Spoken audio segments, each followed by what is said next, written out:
তুমি আমি চিৎকার দিয়া বলি বাঁচাও, জামা ছিঁড়ে না, কাপড় ছিঁড়ে, হাত ভাগে না, পাও ভাগে, সেই খেয়াল তোমার আমার থাকে না। কালামানিক চরমনের আল্লাহর কুতুবুল আলম সৈয়দ ফজলুল করিম রাহমাতুল্লাহ আলাইহি কান্না করে বলতেন, রে বাবা, নাফরমানের কবরের ভিতরে জাহান্নামে ৯৯টা সাপ জমা হয়ে যাবে।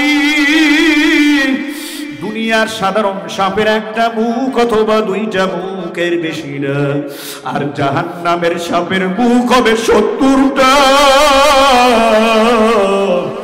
এক একটা সাপে না ফারমান বদমাইশ বেনামাজি সুদখোর ঘুষখোর বেপরদাকে গলার মধ্যে প্যাঁচ দিয়া, ৩.৫ হাত বডির মধ্যে প্যাঁচ দিয়া, মুহূর্তের মধ্যে ৩.৫ হাত বডিটাকে মাটির সঙ্গে নিশ্চিহ্ন করে দিবে।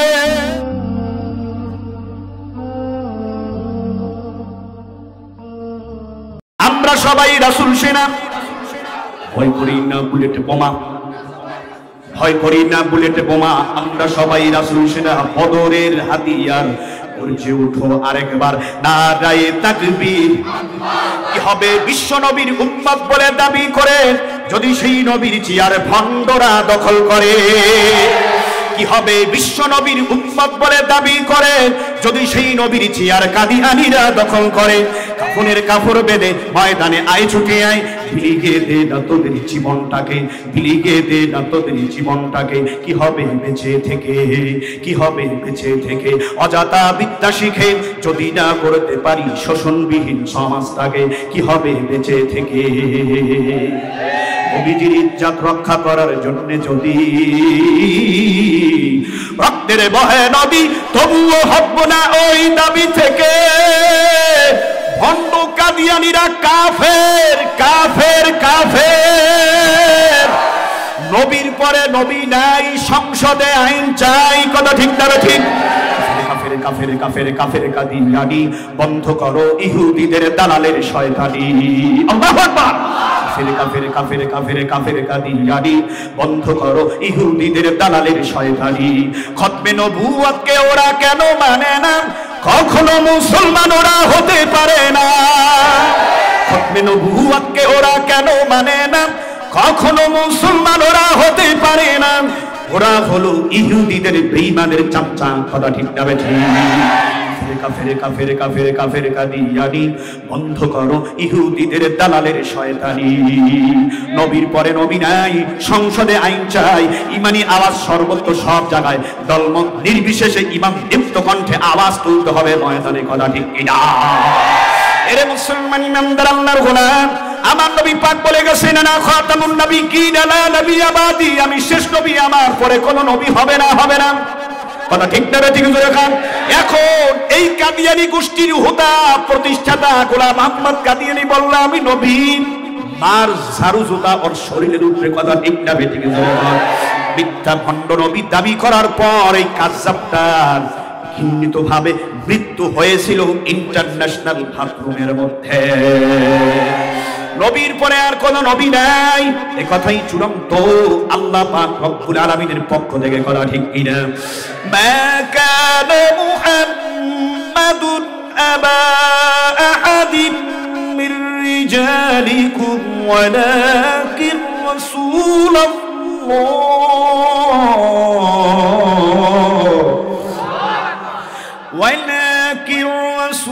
রাসূলুল্লাহি ওয়া খাতামান নাবিয়্যিন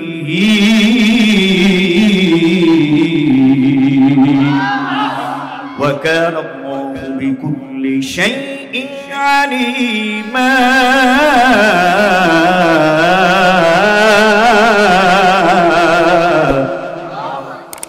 আল্লাহু আকবার। আর জোরে ইমাম দীপ্ত কণ্ঠে বলেন আল্লাহু আকবার।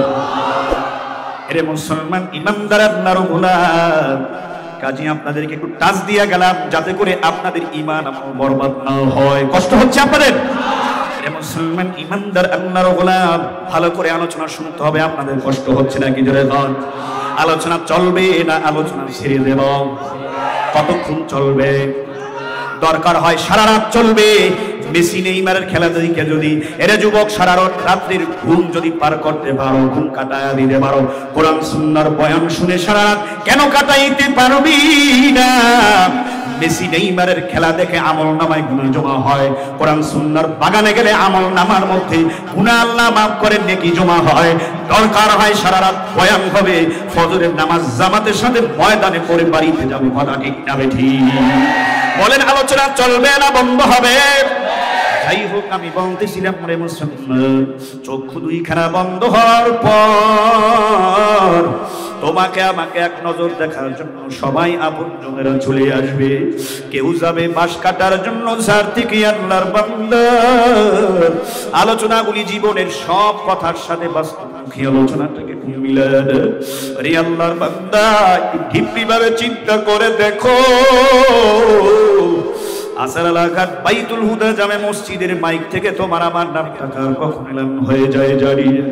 ওই ঐতিহ্যবাহী প্রোগ্রাম বাইতুল ইকরাম জামে মসজিদের মাইক থেকে কার নাম কখন ঘোষণা করা হয় জানি না। কখন ওই রনি মার্কেট ঐতিহ্যবাহী বাইতুল মামুদ জামে মসজিদের মাইক থেকে কার নাম কখন ঘোষণা করা হয় জানি না। রহমাতিয়া জামে মসজিদের মাইক থেকে কার নাম কখন ঘোষণা করা হয় জানি না। রে খবর পথের পথি, কাপনের কাপড়টা কার জন্য কখন 3 টুকরা করে ভাঁজ করে রেখে দেওয়া হয় জানি না। বাজারের কাপড়ের দোকানের কাপড়টা, কাপনের কাপড়টা কার জন্য কখন কিনে নেওয়া হয় জানি না। জীবনের শেষ গোসলটা করাইয়া এরে আল্লাহর বান্দা কাপনের কাপড় 3টা পরাইয়া, যদি পুরুষ হয় 3 কাপড় আর যদি মহিলা হয় 5 কাপড়ের টুকরা পরাইয়া দিবে। কাপড়ের টুকরা প্যাকেট কইরা খাটের উপরে ফালায়া রাখবি। মসজিদে ঘোষণা হলো সকাল 9টায়, 10টায়, বিকাল 5টায়, আসরের পর জোহরের পর জানাজা। ইমাম সাহেব মুসল্লিদেরকে নিয়ে দাঁড়ায়া 4 তাকবীরের সাথে জানাজা নামাজ পড়ায়া চিরবিদায় দিবে। কবরে রাখার পর ও মা, তো কলিজার টুকরার সন্তানটা তোর ভাগ্যটা লাভ মাইরা উঠা যাবে। মুক্তার ব্যক্তি মায়ের ডাক দিয়া বলবি, রে কলিজার টুকরার সন্তান, আমি মাকে কবরে একা ফেলে আড়াইকে যাইস না। তুই তো আমার আপন, তুই ছাড়া আমার কেউ নাই। পয়গম্বর ডাক দিয়া সাহাবায়ে কেরামদের মাঝে কান্না করতেন আর বলতেন, কবরের আযাব বড় কঠিন। কবরের আযাব যদি সরাসরি সবাই দেখতো তাহলে মানুষ মুর্দাকে দাফন করা বন্ধ করে দিত। রে মুসলমানের রে আল্লাহর বান্দা, মাথা মুষ্টি খুইলা 2 জনে লাফায়া উপরের দিকে উঠে চলবে। আর বাঁশের চালি বিছাইয়া, কলা পাতা বিছাইয়া, ধাড়িটারে বিছাইয়া, বেলচা এবং কোদাল দিয়া তাড়াতাড়ি মাটি উপরে দিয়ে দিবে। ওই দিকে নিচে মাটি, ডানে মাটি, বামে মাটি, উপরে চাপা মাটি। মাটির হইল বিছানা, ওই কবরে যাওয়া লাগবে রে মুসাফির। একবারও চিন্তা করে কেন দেখলি রে কবর পথের পথি? ওই কবরে আমি বক্তারও যাওয়া লাগবে, আমার ভক্তদেরও যাওয়া লাগবে, পীর সাহেবেরও যাওয়া লাগবে, পীর সাহেবের মুরিদদেরও যাওয়া লাগবে, ইমাম সাহেবের যাওয়া লাগবে, মুসল্লিদের যাওয়া লাগবে। কথা ঠিক কি না? প্রধান আকাশটা যদি বদমাইশ বেনামাজি নাফরমান সুদখোর ঘুষখোর হইয়া বেপরদা হইয়া মা ওই অন্ধকার ঘর কবরে গিয়া কেউ ঘুমাও, নাফরমান বদমাইশ বেনামাজিকে কবরের মধ্যে রাইখা যখন আপনজন 40 কদম বাড়ির দিকে রওনা হবি, ডান পাশের মাটি বাম দিকে এমন জোরে চাপ মারবে, চাপের সুরে ডান পাশের পাজরের হাড্ডিগুলি মটমট মটমট করে ভেঙে মিসমার হইয়া বাম দিকে পৌঁছে আসবি। নাফরমান বদমাইশ বেনামাজি বাম পাশের কবরের মাটি, আরে বাম দিকে ডান দিকে এমন জোরে চাপ মারবি, চাপের সুরে বাম পাশের পাজরের হাড্ডিগুলি মটমট করে ভেঙে মিসমার হইয়া মুহূর্তের মধ্যে ডান দিকে পৌঁছায় আসবি। নাফরমান বদমাইশ বেনামাজি সুদখোর ঘুষখোরের কবরের ভিতরে জাহান্নামের আগুন লাগায় দেওয়া হবে। নবী পাক বারবার কান্না করতেন আর বলতেন, ও কলিজার টুকরা সাহাবায়ে কিরাম, দুনিয়ার আগুনের চেয়ে 70 গুণ তেজ হবে জাহান্নামের আগুন। জাহান্নামের 1 সেকেন্ড আগুনের আযাব সহ্য করার ক্ষমতা কিন্তু তোমার আমার কারো নাই।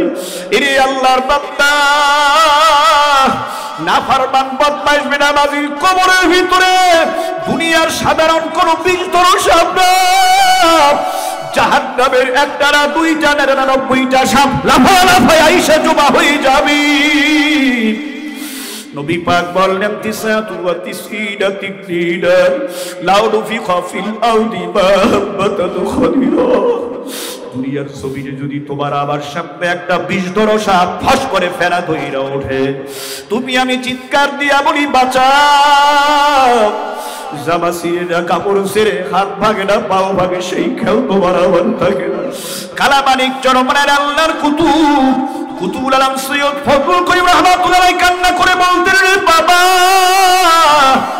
নাফরমানের কবরের ভিতরে জাহান্নামে 99টা সাপ জমা হয়ে যাবে।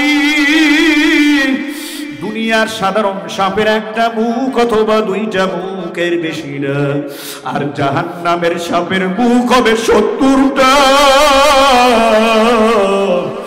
এক একটা সাপে না ফারমান বদমাইশ বেনামাজি সুদখোর ঘুষখোর বেপরদাকে গলার মধ্যে প্যাঁচ দিয়া 3.5 হাত বডির মধ্যে প্যাঁচ দিয়া মুহূর্তের মধ্যে 3.5 হাত বডিটাকে মাটির সঙ্গে নিশ্চিহ্ন করে দিবে। এক একটা সাপে গলার মধ্যে পেঁচাইয়া মাথার মগজগুলি সিরিয়া সিরিয়া খাইতে থাকে। এক পর্যায়ে না ফারমান বলবেন, বেনামাজি বলবেন, ওরে সাপ, তুই আমারে কেন কামড়াও? তোর দংশন আমি সহ্য করতে পারি না। সাপ তখন জবান খুলে যাবে, ডাক দিয়া বলবে, ওরে নাফরমান, মালিক তোরে দুনিয়ার জমিনের মধ্যে শ্রেষ্ঠ মাখলুকাত বানাইছিলেন। আল্লাহ তোর রূহটাকে মুসলমানের ঘরে দিছিলেন। আল্লাহ নামাজের আদান করছিলেন, তুই 5 ওয়াক্ত নামাজ মসজিদে গিয়ে জামাতের সাথে আদায় করো নাই। আল্লাহ জিকিরের অর্ডার করছিলেন, তুই জিকির করো নাই। আল্লাহ তার হাবিবের সুন্নাত তরিকা অনুযায়ী চলতে বলছেন, চলো নাই। আল্লাহ সুদ খাইতে নিষেধ করছেন, তুই ফিরো নাই। আল্লাহ পাক রব্বুল আলামিন ঘুষ খাইতে নিষেধ করছেন, তুই ফিরো নাই। গান বাজনা নিষেধ করছেন, তুই ফিরো নাই। চগলখুরি করতে নিষেধ করছেন, তুই ফিরো নাই। তোর জবানটারে হারাম দিয়া ভক্ষণ করছো, পেটের ভিতরে খাবার দিছো। এরা না ফারমান আলেম ওলামা বয়ান করলো, শুনো নাই। বিদ্যাঙ্গুলি প্রদর্শন করে তাদেরকে অপমান অপদস্থ করার চেষ্টা করছো। এমন মাইশ এখন ভাগবি কোথায়? আল্লাহ পাক রব্বুল আলামিনের ডাইরেক্ট অর্ডার হয়ে গেছে, নাফরমান তোরে আমি কিয়ামত পর্যন্ত কবরের ভেতরে কামড়াইতেই থাকবো। নাফরমানের কবরের ভিতরে 2 জন কানা বহেরা ফেরেশতা হাজির হয়ে যাবে। ওই ফেরেশতাগুলি জাহান্নামের হাতুড়ি দিয়া পিটাইতে থাকবে। এ কবর পথের পথিক, এ যুবকের দল, এ পর্দার আড়ালের মা ও বোনেরা, কবরের 1 সেকেন্ড আযাব সহ্য করার ক্ষমতা কিন্তু আপনার আমার কারো নাই। তাই আমি অনুরোধ করে বলবো, রে মুমিন, কবরে যদি ঈমান এবং নেক আমলের পুঁজি নিয়ে আপনারা গিয়ে ঘুমাই, কবরটা হবে জান্নাতের বাগানের মধ্য থেকে একটা বাগান। সুবহানাল্লাহ বলেন সবাই। ওই কবর থেকে নির্দিষ্ট সীমানা সময় পার হওয়ার পর হাসরের ময়দানে উঠব। মুমিনদের আমলনামা ডান হাতে পড়বে, পুলসিরাতের পোলটা বিদ্যুতের গতিতে পার হইয়া আমার মাওলার জান্নাতে মেহমান হয়ে যাব। সুবহানাল্লাহ বলেন সবাই। আরে আল্লাহর বান্দা, জান্নাতের নাজনেয়ামতগুলি চিরন্তকাল অনন্তকাল ভোগ করব। যেই জান্নাতের সুখ শান্তি শুরু আছে, কোনো শেষ নাই।